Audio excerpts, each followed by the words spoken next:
तुम्हारा खामोश होकर बैठना ही तुम्हारी असली ताकत है।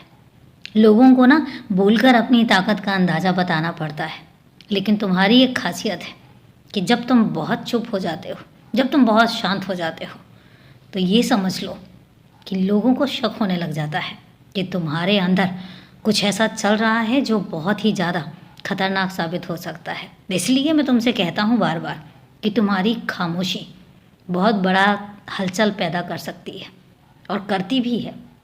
लोग तुम्हारी खामोशी से डरते हैं, तुम्हारे बोलने से नहीं डरते। और इसलिए जिस चीज़ से लोगों में फ़र्क पड़ता है, जिस चीज़ से लोगों के अंदर सोचने की शक्ति जागृत होती है, उसी ताकत को आजमा कर रखो और उसी ताकत को बना कर रखो।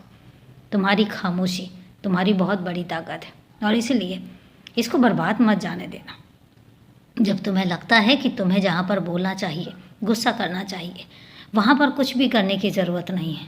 वहाँ पर सिर्फ खामोश हो जाओ, फिर देख तो कि क्या होता है।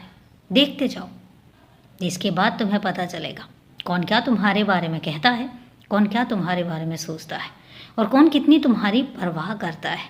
ये सब बातें तुम धीरे धीरे महसूस भी करोगे और धीरे धीरे तुम्हें ये भी पता लगेगा कि लोग कैसे कैसे रंग बदलते हैं।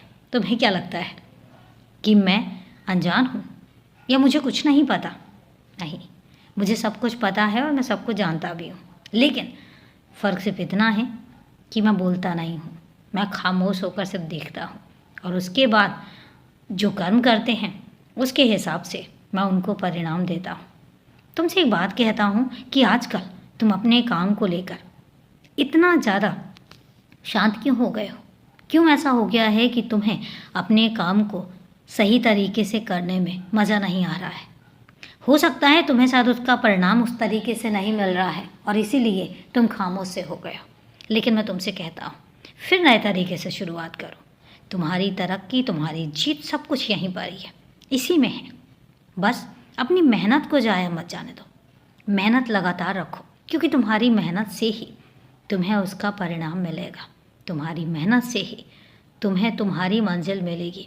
तुम इस तरीके से बैठ नहीं सकते और इसलिए अपनी दुनिया में हर काम करो, लेकिन जो तुम्हारा मुख्य कार्य है उसको तुम पीछे मत रखो, उसको भी बरकरार करके रखो, क्योंकि वही तुम्हें बहुत आगे तक लेकर जाएगा। मेरी बात को तुम समझ रहे होगे और इसलिए अब अपने मुख्य काम को नज़रअंदाज कभी मत करना।